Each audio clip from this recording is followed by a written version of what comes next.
சிவதந்தை தந்த வரதான நினைவின் பிராப்தி. மேனிஃபெஸ்டேஷன் ஆஃப் திஸ் டே.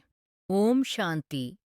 இனிமையிலும் இனிமையான எனது பிரியதர்ஷன் அன்புக்கடல் சிவதந்தையுடன் புத்தியால் மனதால் நினைவின் தொடர்பில் இருக்கின்றேன். எல்லைக்கு அப்பாற்பட்ட சிவதந்தை தங்களை ஆசிரியராகவும் குருவாகவும் கிடைக்கப் பெற்றிருக்கும் மகா பாக்கியசாலி ஆத்மா நான். சத்தியமான தந்தை, சத்தியமான ஆசிரியர், சத்தியமான சத்குரு தாங்கள் தருகின்ற ஞானத்தோடு இணைந்த சத்தியமான வழி ஸ்ரீமத் அனுசாரம் எனது ஆத்ம பயிற்சியை முழுமையான முயற்சியில் செய்து வந்து தங்களது கட்டளைப்படி வைஜெயந்தி என்றால் வெற்றி மாலையில் அலங்கரிக்கும் மணியாகிக் கொண்டு வருகின்றேன். தூய்மையின் ஆதாரத்தில் ஒவ்வொரு நிகழ்வையும் ஏற்றுக்கொண்டு முழுமை பெறும் இலக்கை நோக்கி பயணத்தில் ஒவ்வொரு அசைவிலும் தங்களை துணையாகக் கொண்டே செயல்படுத்துகின்றேன். நேரில் அமர்ந்து அன்றாடம் முரளி கல்வியைத் தருவதும் குழந்தை நான் பெற்றுக்கொள்வதும் எனது முக்தி ஜீவன் முக்திக்கான தகுதியை உன்னதமாக முன்னேற்றம் கிடைக்க செய்விக்கின்றது. கல்ப கல்பமாக வெற்றியடைந்து இனிமையான குழந்தையாகி தங்களது இதய சிம்மாசனத்தில் அலங்காரமாக வீற்றிருக்கும் ஆத்மா ஆகியதும் இப்போது ஆகிக் கொண்டிருப்பதையும் திவ்ய திருஷ்டியால் உணரச் செய்விக்கின்றீர்கள். அனைத்து காட்சிகளையும் உணர்வு பூர்வமாக புரிந்து கொண்டு கர்மயோகி ஆக வாழும் கலையை கற்றுத் தந்திருக்கின்றீர்கள்.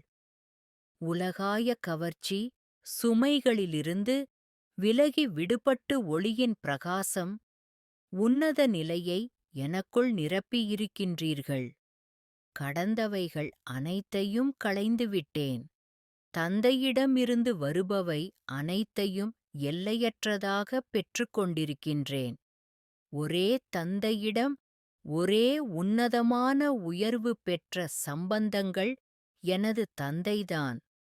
பரமாத்ம தந்தையின் நினைவு, துணை, உதவி மூன்றும் என்னுள் நிரந்தரம் பெற்றது.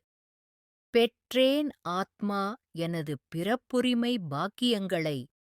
தந்தையின் கல்யாணகாரி சேவையில் உதவியாளராக நிமித்தமான கருவியாக இருக்கும் உணர்வில் இருந்தாலும் இயக்குவதும் இயங்க வைப்பதும் அன்பு கடல் தாங்கள்தான் என்பதையும் உணர்வு பூர்வமாக அனுபவம் கொள்கின்றேன். பிந்து சிவதந்தை கரங்களில் சுழலும் அமைதிக் கடல் பவித்ரதாவின் ஈஸ்வரிய குலவாரிசு ஆத்மா நானாகியிருக்கின்றேன். நன்றி பாபா, நல்லது. சிவதந்தை ஞான வைரத்துளிகள். இனிமையான குழந்தைகளே, வெற்றி மாலையில் வருவதற்காக நிரந்தரமாக தந்தையை நினைவு செய்யுங்கள். தனது நேரத்தை வீணாக்காதீர்கள். படிப்பின் மீது முழுமையான கவனம் வையுங்கள். நல்லவிதமாக படித்துக்கொண்டே இருங்கள். தந்தையின் பெயர் கேட்டுவிடும்படியான தீய காரியம் செய்யாதீர்கள். சத்தியமான தந்தை, சத்தியமான ஆசிரியர், சத்தியமான குருவை ஒருபோதும் நிந்தனை செய்யாதீர்கள். எல்லைக்கு அப்பாற்பட்ட தந்தை நமது தந்தை ஆசிரியர் குருவாகவும் இருக்கிறார் எனும்போது கண்டிப்பாக ஆஸ்தியும் கூட அந்த அளவு உயர்ந்ததிலும் உயர்ந்ததைக் கொடுப்பார். இந்த படிப்பு மிகவும் உயர்ந்தது. இதில் எப்போதும் தூய்மையாக ஆகியிருக்க வேண்டும். முதலில் நிரந்தரமாக தந்தையை நினைவு செய்யுங்கள். ஆத்மா மற்றும் தேகம் இரண்டையும் சுத்தமாக்குவதற்காக பாபா சொல்கிறார். மன்மனாபவ. இப்போது ஸ்ரீமத் படி நடந்து உயர்ந்தவர்களாக ஆக வேண்டும்.